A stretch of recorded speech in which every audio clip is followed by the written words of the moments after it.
আসসালামু আলাইকুম রহমতুল্লাহ। বন্ধুরা, আজ আমরা জেনে নেব মদিনার প্রথম এবং প্রাচীন কবরস্থান জান্নাতুল বাকি সম্পর্কে। জান্নাতুল বাকি মসজিদে নববীর দক্ষিণ পূর্বে অবস্থিত। এটা 622 খ্রিস্টাব্দে নির্মাণ করা হয়। এটা রাসূল সাল্লাল্লাহু আলাইহি ওয়াসাল্লামের নিজ হাতে নির্মাণ করেছিলেন। জান্নাতুল বাকির মধ্যে প্রায় 10,000 সাহাবায়ে কেরাম কবরস্থ রয়েছে।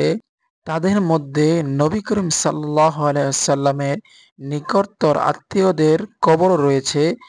তাদের নাম হলো আব্বাস বিন আব্দুল মুত্তালিব, জয়নুল আবেদিন বিন হুসাইন বিন আলী, হাসান বিন আলী বিন আবি তালেব, মোহাম্মদ আল বাকির বিন জয়নুল আবেদিন, জাফর বিন মোহাম্মদ।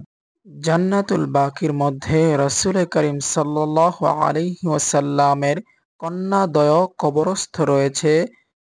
তারা হলো ফাতেমা রাদিয়াল্লাহু তাআলা আনহা, রুকাইয়া রাদিয়াল্লাহু তাআলা আনহা, জয়নাব রাদিয়াল্লাহু তাআলা আনহা, উম্মে কুলসুম রাদিয়াল্লাহু তাআলা আনহা। জান্নাতুল বাকিতে আরো অনেক সাহাবায়ে কেরাম কবরস্থ রয়েছে। তাদের মধ্যে অন্যতম হলো ওসমান গনি রাদিয়াল্লাহু তাআলা আনহু, যিনি ছিলেন ইসলামের তৃতীয় খলিফা। তাই বলা যায় জান্নাতুল বাকি পুরো মুসলিম জাহানের কাছে অনেক গুরুত্ব রয়েছে। এছাড়াও আরেকটি হাদিস দিয়ে আমরা বুঝতে পারবো। আম্মাজান আয়েশা রাদিয়াল্লাহু তাআলা আনহু থেকে সহিহ মুসলিমে একটি হাদিস বর্ণিত রয়েছে। আম্মাজান আয়েশা বলেন, রাসূল করিম সাল্লাল্লাহু আলাইহি ওয়াসাল্লাম শেষ রাতে জান্নাতুল বাকির দিকে বের হয়ে যেতেন।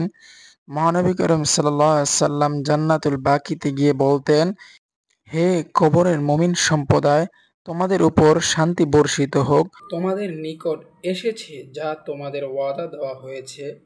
কাল কিয়ামত পর্যন্ত তোমরা অবশিষ্ট থাকবে এবং ইনশাআল্লাহ আমরা ও তোমাদের সাথে মিলিত হব। হে আল্লাহ, তুমি বাকিউল গরকাত বাসীকে ক্ষমা করে দাও। এর মাধ্যমে আমরা বুঝতে পারি যে জান্নাতুল বাকির গুরুত্ব কতটুকু রয়েছে উম্মতে মুহাম্মাদের কাছে।